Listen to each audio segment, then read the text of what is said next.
negara ini punya hutang ke masyarakat itu banyak sekali. Negara berhutang. Kalau tadi negara kan berhutang. masyarakat berhutang ya. Kalau tadi negara berhutang. Sampai saya pergi itu 5,8 triliun lebih. Oh ya. Hutang negara. Misalnya orang negara proyek lalu tidak dibayar oleh negara, sudah diputus oleh pengadilan harus bayar, tidak dibayar juga. Pembebasan tanah tidak dibayar, macam-macam di seluruh Indonesia itu 5,8 triliun Totalnya. Nah, ini tidak pernah dibayar.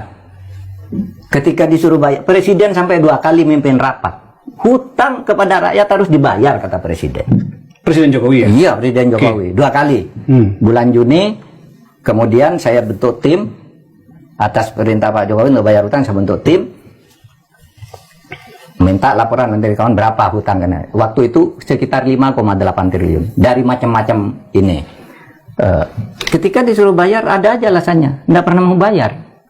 Ya mungkin karena prinsipnya Menteri Keuangan tuh mencari uang bukan mengeluarkan uang. Mungkin gitu kali ya. Perbendaharaan negara, kekayaan negara itu menghimpun ya. Tapi coba kalau rakyat. Tapi ini persoalan hukum kan Pak? Iya.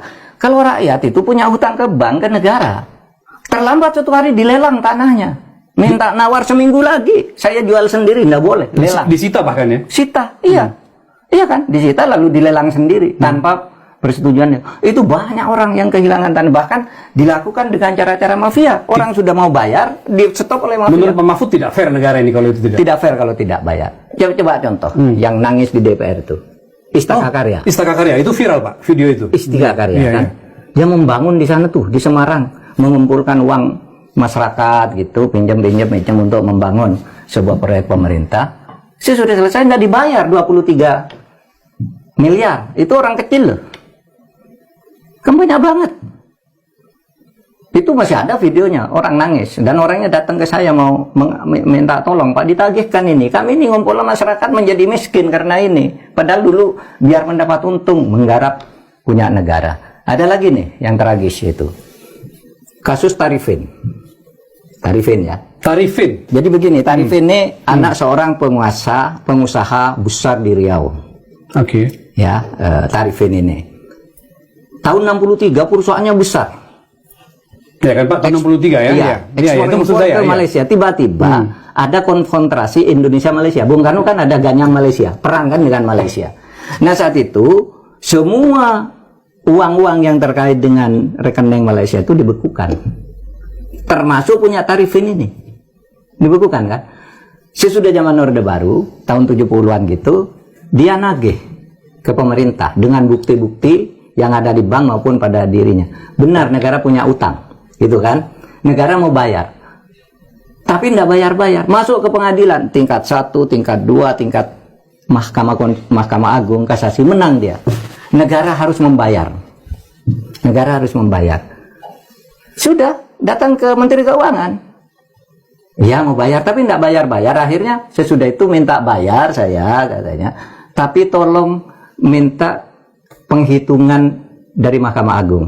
Kalau dalam rupiah, hutang dalam rial ini berapa rupiahnya? Dihitung oleh Mahkamah Agung sekitar 175 miliar. Ini milik Tarifinnya udah meninggal. Ini ahli warisnya yang sudah ke notaris bahwa ini ahli waris berhak atas itu. Tapi tidak dibayar juga. Tidak mau. Oleh Kementerian Keuangan? Bayar.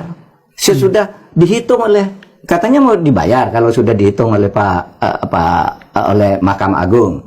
Pada waktu itu sudah dihitung oleh Ketua Mahkamah Agung ini hutangnya sekarang sekian, harap bayar. Nggak bayar juga. Gitu. Padahal dari Mahkamah Agung sudah lapor ke saya, Pak, kalau negara mau bayar, gitu. Kalau negara mau bayar, saya kasihkan dah 50 miliar untuk negara. Hibah. Saya cuma dari ahli warisnya. Dari ahli warisnya datang ke saya. Nggak mau bayar juga. Sehingga saya panggil, berapa sih utang negara? Ada macam-macam gitu. Nah ini nggak mau bayar. Ada apa yang dibayar? Pak, nanti kalau bayar nanti semua minta bayar. Lah iya dong kalau punya utang. Kalau rakyat utang kita kejar-kejar kayak BLBI itu. BLBI saya nggak sampai 2 tahun kita dapat 41 triliun coba. Ini 5,8 triliun bertahun-tahun dan nggak bayar. Saya bilang. Ada yang sampai puluhan tahun. Kalau yang Tarifin itu kan sampai puluhan tahun. Iya. Nah sampai akhirnya ketika saya mau berhenti jadi menteri itu, saya kirim surat. Hutang kepada rakyat itu kalau sudah putusan pengadilan kan Mahkamah Agung menyebut bunga kalau tidak dibayar bunga setiap bulan sekian.